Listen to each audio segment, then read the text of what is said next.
Today, we're going to talk about an unconventional topic, which has to do with when the second born is actually seen as the first. Or in this case, we're going to focus more on twins, when the second twin is actually seen as the elder one. And this phenomenon dates back to the Paleo Hebrew days, right?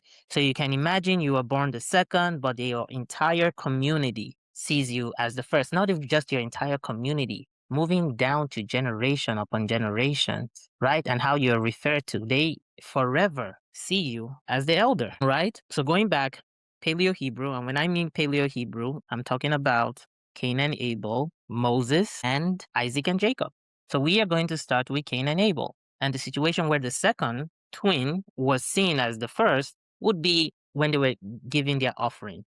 And when they were giving their offerings, the first, which is Cain, gave an offering with vegetables, and the second, which is Abel, gave an offering with animals, with blood.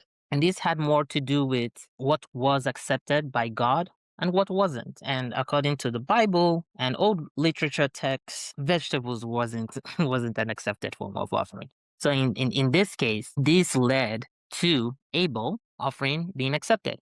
First instance, when the second twin was actually seen or put in a place where the first was supposed to be seated. And when Cain complained about it, the passage was, and it ends with, if you do what is right, you will be accepted. And so that's the first story, and that was exactly what happened during the first situation of that. The second that we're gonna look at is gonna be Ishmael and Isaac, right? Ishmael and Isaac, these are kids from Abraham. Ishmael and Isaac, they're not twins. They are born from two different moms, I think about 13 years apart, but Ishmael is the firstborn of Abraham. But the blessing and the promise went through the secondborn.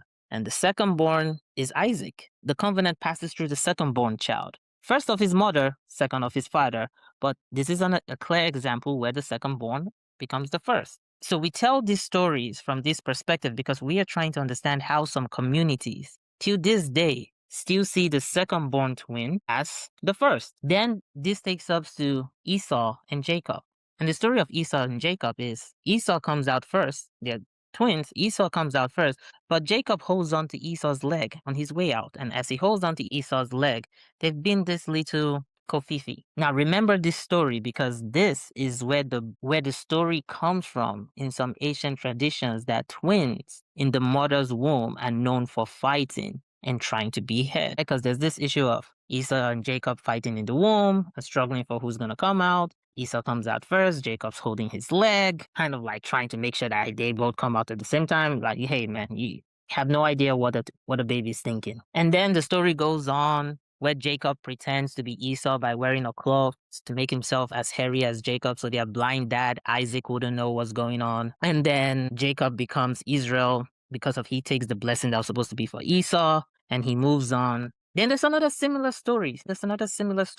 A hidden one that a lot of people don't talk about, but this comes from Jacob's kids, from which is Israel, one of his kids.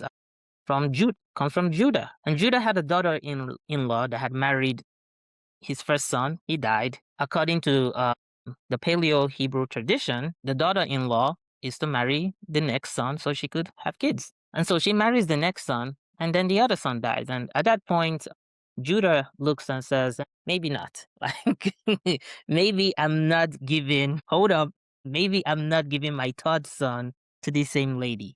Gave her the first one died, gave her the second one died. I am not saying she's killing them, but I'm not trusting what's going on. So we're gonna put a pin on this and figure out what's going on here. Till I understand what's going on, no one is getting married to Tamar. So Tamar decides to dress like a prostitute, and when Judah was going for a business trip, he stops by and he's like, hey, how much for a night? Long story short, he does his thing. He didn't have enough money to pay, so he gives her his staff and his cloth, and he's like, hey, listen, I'm gonna come back with some goat. I think it's a goat. I'm not sure. Maybe a sheep, but I'm going with a goat. And then I'm gonna balance you. So when you hold on to this as collateral, I'm gonna get back and we're gonna solve this problem. This is how the whole situation starts. And then Judah, he keeps to his word. He shows back.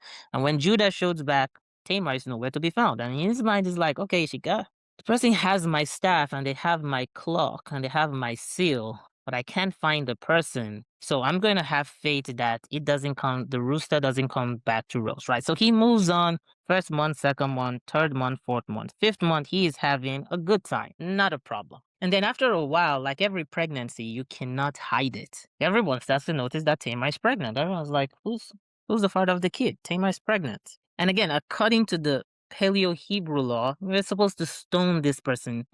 She's an adulteress. Her first husband is dead. Her second husband is dead. She's not married to anyone currently, and she's pregnant.